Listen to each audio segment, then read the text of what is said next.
दोस्तों, आज की कहानी है जवाब। राम लखन जी के रिटायरमेंट के सिर्फ 6 महीने बाकी थे, पर उनकी तीसरी बेटी जानवी का रिश्ता पक्का नहीं हो पाया था। जहां देखो कैश और दहेज की लंबी लिस्ट दिखाई पड़ती।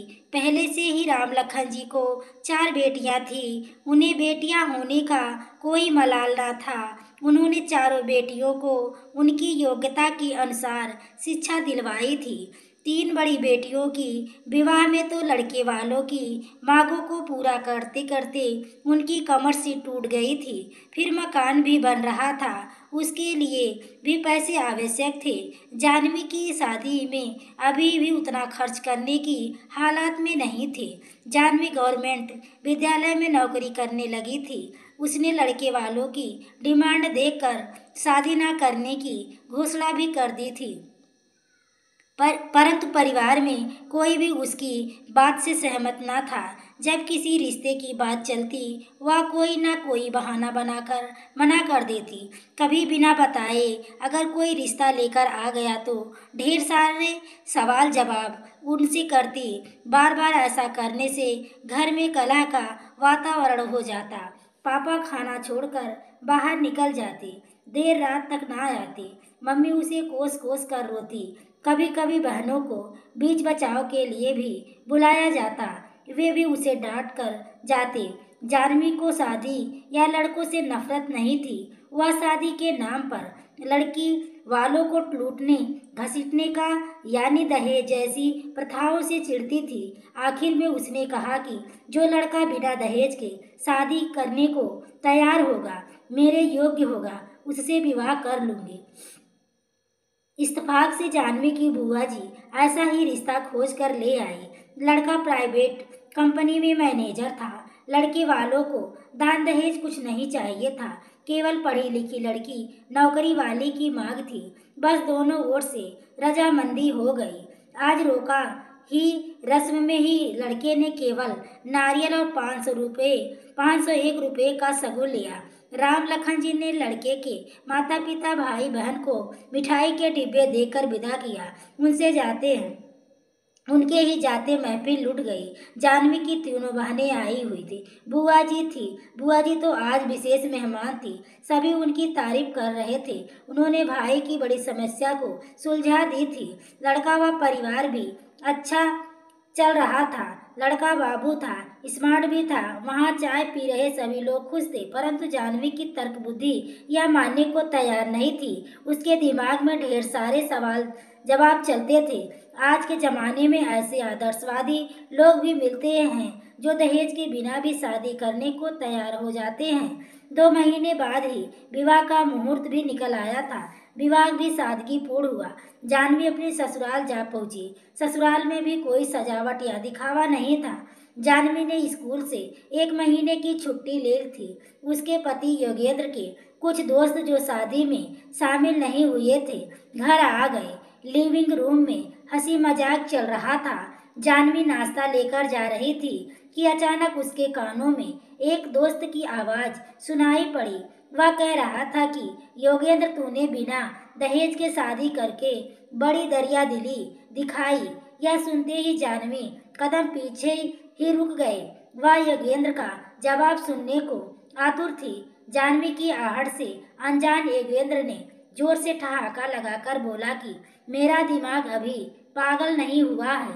मैं तो तुम सब जैसा नहीं हूँ। तुम जैसों की बुद्धि से 4 कदम आगे ही चलता हूँ। तुम सब दहेज मांग कर ससुराल में अपनी इमेज खराब करते हो, वही मैं ससुराल में भी मान सम्मान बनाए रखे सरकारी नौकरी वाली लड़की से विवाह करके अपना भविष्य सुरक्षित करने की सोचता हूँ। आगे समझाने लगा, तुम सब महामूर्ख हो। एक बार ढेर सारा दहेज लेकर सोचते हो उम्र कट जाएगी। बचपन में मैं पढ़ी वह कहानी जिसमें हंस लड़के को एक सोने का अंडा देने वाली मुर्गी मिल जाती है। उस मूर्ख ने सोचा, रोज रोज का क्या इंतजार करे, एक ही बार में मुर्गी का पेट काट कर इसके सोने के अंडे निकाल लो। और फिर उसने वैसा ही किया। क्या हुआ, मुर्गी भी गई और अंडा भी ना मिला। तुम सभी उस मूर्ख लड़के हंस की तरह हो। कहानी याद आई कि नहीं? मैं तो मुर्गी से रोज एक सोने का अंडा लिया करूंगा। समझ लो, मैं सोने का अंडा देने वाली मुर्गी पाल ली है। तो लोगों को यह पता ही नहीं कि सहज पके सो मीठा हो। जहाँ तुम लोग बड़े बड़े व्यवसायियों की लड़कियों से शादी कर दहेज और रकम के सपने पूरे करने के पीछे पागल रहते हो, वहीं मैं कुछ और ही सोच रखता हूँ। अब देखो, मेरी पत्नी जानवी 4 बहनें ही थी। माता पिता की बात, उनके पास जो भी है वह चारों बहनों का ही होगा। फिर जानवी नौकरी भी करती है, सरकारी स्कूल में पीजीटी अध्यापक है। समझे? कुछ उसे 7वें पे कमीशन के अनुसार मोटा वेतन और तरह तरह की सुविधा मिलती है। मैंने तो जानवी से शादी करके जीवन में बीमा करवा लिया है, जो जिंदगी के साथ भी और जिंदगी के बाद भी होगा।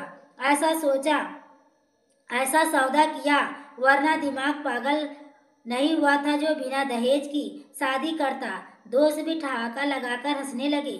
जानते हैं यार, तू तो कॉलेज के जमाने से ही बनिया बुद्धि का था। हर जगह हिसाब किताब लाभ हानि देखता था। फिर सभी का संबद्ध ठहाका लगा। यह सब सुनकर जानवी का मन खट्टा हो गया। उसकी तार्किक बुद्धि आखिर जीत ही गई।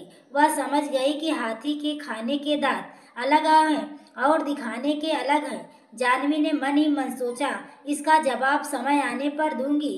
बेमन से चाय नाश्ता देने के बाद कुछ देर बाद बैठकर काम के बहाने बाहर निकल गई। वह सोचने लगी, प्रेम, अपनापन, सहयोग से चलते हम दोनों मिलकर घर बाहर का खर्च मिल बांट कर करते तो उसे कभी कोई ऐतराज ना होता।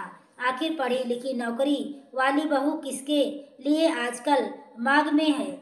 पर इस प्रकार चालाकी से, रौब से या बेवकूफ बनाकर कोई उसकी कमाई पर हक जताएगा, यह बात उसे कतई गंवारा नहीं। रात को सिरदर्द का बहाना बनाकर जल्दी सोने का नाटक किया। सोचती रही, उसके माता पिता बेचारे, ऐसा योग्य नेक दामाद इस प्रकार कितना खुश है।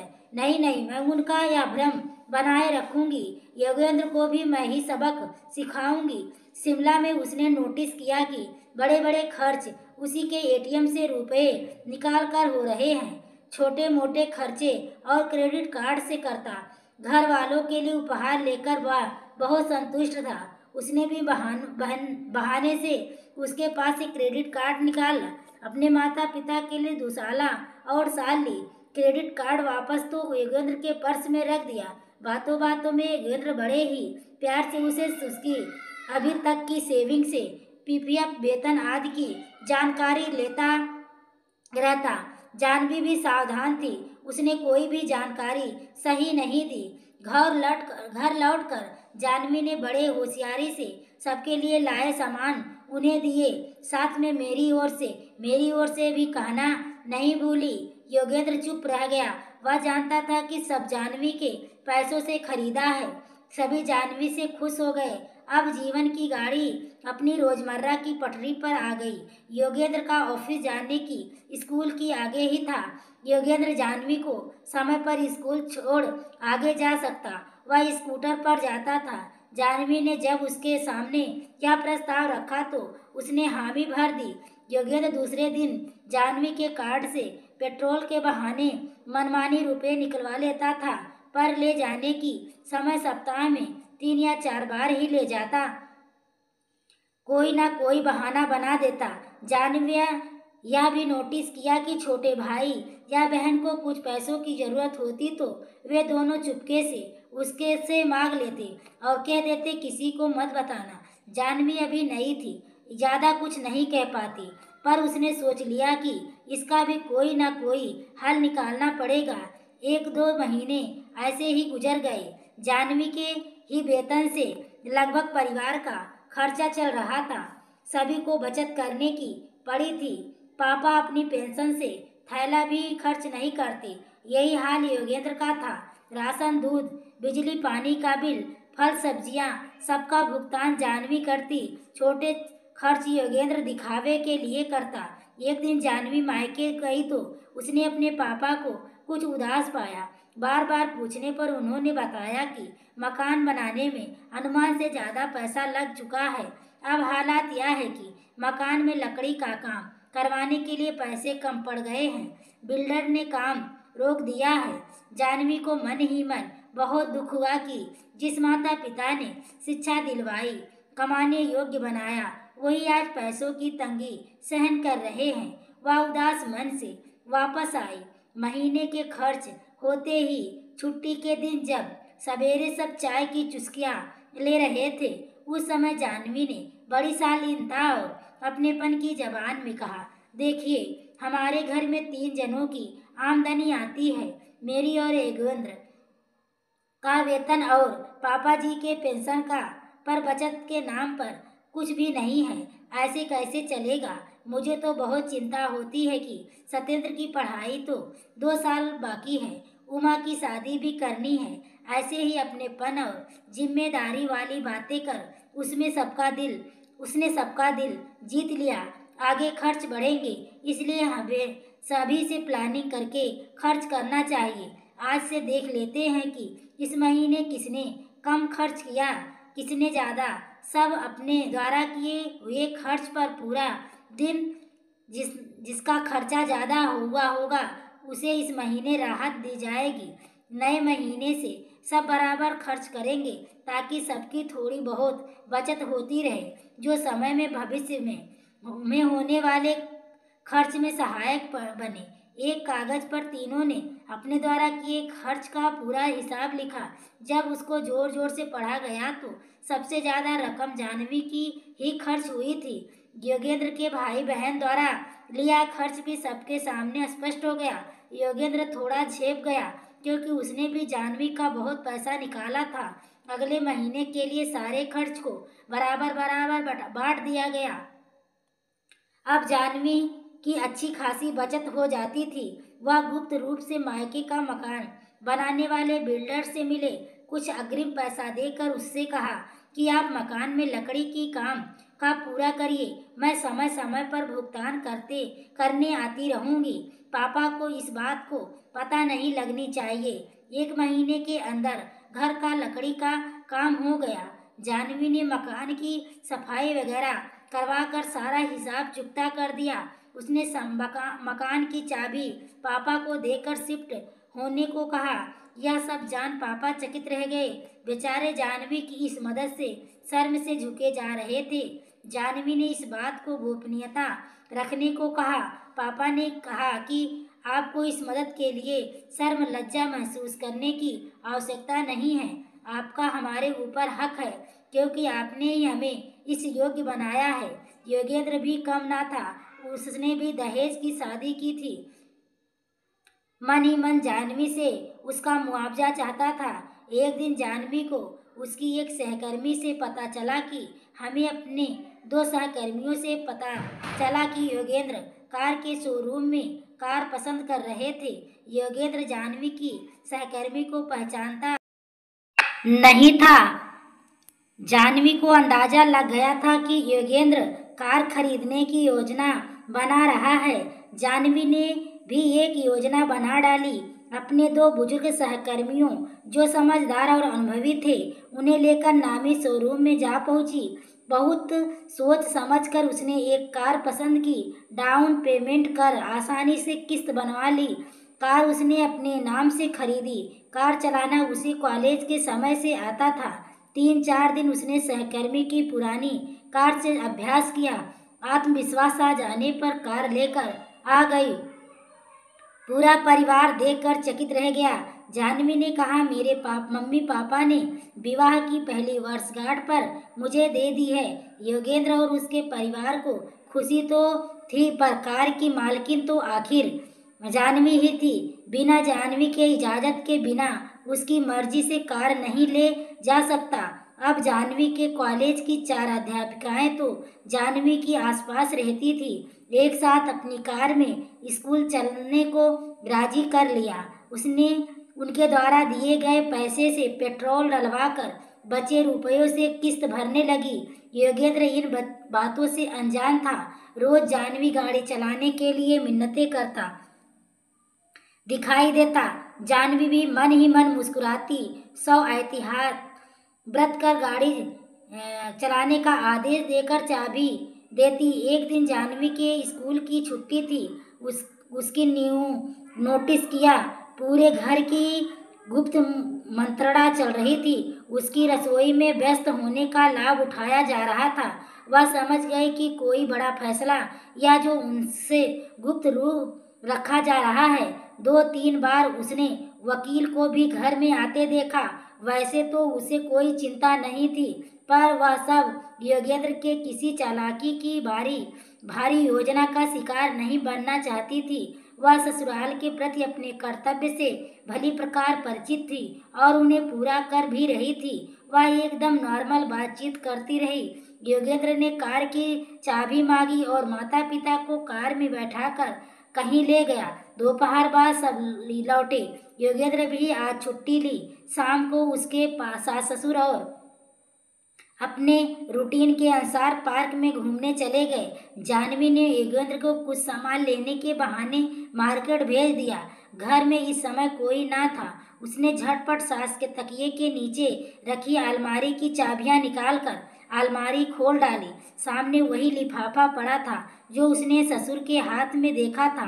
कागजात निकालकर उसने जल्दी जल्दी पढ़े, फिर उसे उस तरह कागजात लिफाफे में डाल अलमारी में रख, चाबी वहीं रख, नॉर्मल बनकर काम में लग गई।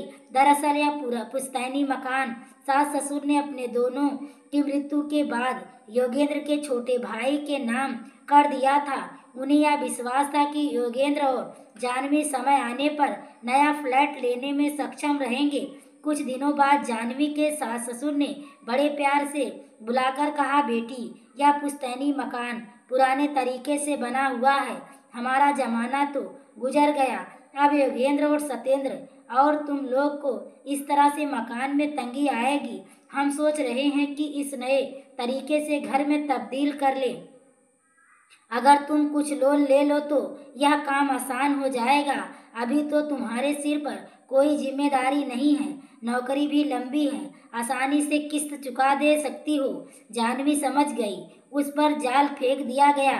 उसने कहा, ठीक है मम्मी पापा, मैं स्कूल में जाकर पता करती हूँ। 4 दिन बीत गए। उसने अकाउंट विभाग और अनुभवी साथियों से विचार विमर्श कर जानवी ने घर आकर बताया कि लोन मिल जाएगा, पर तभी मिलेगा जब मकान मेरे नाम होगा, क्योंकि सिक्योरिटी के लिए मुझे मेरे नाम के मकान कागजात बैंक ने अपने पास रखते हैं, ताकि किस्त न चुका पाने की हालात में वह मकान पर कब्जा कर सके। यह नियम तो आपको मालूम ही होगा। मरते क्या ना करते, मकान को जानवी के नाम किया गया। अब डेकोरेशन करवाना शुरू कर दिया। 4 महीने में ही पुराने मकान की जगह एक नया खूबसूरत घर तैयार हो गया, जिसकी मालकिन जानवी थी। मकान बनाने के कुछ दिन बाद ही एक दिन जानवी की एक सहकर्मी अध्यापिका ने उसे जल्दी घर लेकर आ गई। उसने घर में सबको बताया कि अभी जानवी को अस्पताल से लेकर आ रही हूँ। इसे स्कूल में घबराहट और चक्कर आ रहे थे, वहीं से दोनों अस्पताल गई थी। डॉक्टर ने चेक कर बताया कि यह किसी बड़े तनाव को झेल रही है। कुछ दिन घर पर आराम करने की सलाह दी गई। यह बात कहकर वह चली आई। एक दिन बाद सभी ने जानवी के तनाव के बारे में पूछा। जानवी ने कहा, उसे हर समय लोन का तनाव रहने लगा है। स्कूल में मैं छात्राओं को मन से नहीं पढ़ा पाती। मानसिक तनाव से हर समय सिर दर्द रहता है। प्रिंसिपल के पास मेरी शिकायत भी छात्राओं ने की है। मुझे प्रिंसिपल की और सेविंग भी नहीं मिल चुकी है। इस कारण मैं मानसिक रूप से बहुत चिंतित हूँ और तनावग्रस्त रहने लगी हूँ। मुझे डर है यह लोन का तनाव मेरी नौकरी को ना ले डूबे। आजकल स्कूल कॉलेज में बहुत सख्त नियम बन गए हैं। जो पढ़ाने में लापरवाही करेगा या मनमानी करेगा, उसे सस्पेंड कर देते हैं या किसी दूर दराज की शाखा में स्थानांतरित कर देते हैं, जहां मूलभूत सुविधाएं भी कठिनाई से मिलती हैं। मजबूरी में कुछ लोग तो नौकरी छोड़ना बेहतर समझते हैं। जब वे इतने ज़्यादा वेतन देते हैं तो काम भी एकदम बेहतरीन मांगते हैं। यह सुन सभी घबरा गए। जाह्नवी ने बड़े ही प्यार से आगे कहा, कुछ महीने में लोन की रकम बढ़ाकर लोन जल्दी से जल्दी उतारने की कोशिश करती हूँ। घर खर्च की जिम्मेदारी आप दोनों उठा ले। अगले महीने से सारा घर खर्च पापा की पेंशन और योगेंद्र के वेतन से चलेगा। जाह्नवी ने बड़े होशियारी से खुद को घर खर्च से आज़ाद कर लिया। जाह्नवी मन ही मन हंसती रही। उसने कार और मकान का लोन उतारने के लिए स्कूल में भी कुछ ट्यूशन भी ले ली, जिससे उसकी आमदनी बढ़ गई और फिर वह लोन की किस्त की रकम बढ़ाकर लोन उतारने लगी। योगेंद्र ने भी रोज एक सोने का अंडा देने वाली मुर्गी के सपने देखना छोड़ दिए और घर खर्च में ताल बैठाने के लिए पार्ट टाइम जॉब करने लगा। जाह्नवी भी मन ही मन सोचती थी, प्यार मोहब्बत सादगी से योगेंद्र उससे सहयोग चाहता तो वह बड़ी खुशी से करने को तैयार थी, पर जहाँ उसने चालाकी मक्कारी से उसे मूर्ख बनाने की कोशिश की, वहाँ तो तू डाल डाल मैं पात पात वाली कहावत भी लागू करनी पड़ी। जाह्नवी ने चालाकी से उनका जवाब बिना बोले ही दे दिया। दोस्तों, आपको यह कहानी कैसी लगी कमेंट करके ज़रूर बताइएगा। कहानी पसंद आई हो तो प्लीज़ वीडियो को लाइक और शेयर करें। चैनल पर पहली बार आए हो तो चैनल को सब्सक्राइब करें। आगे के नोटिफिकेशन के लिए बेल आइकन को ज़रूर प्रेस करें। पूरी वीडियो देखने के लिए आपको तहे दिल से धन्यवाद।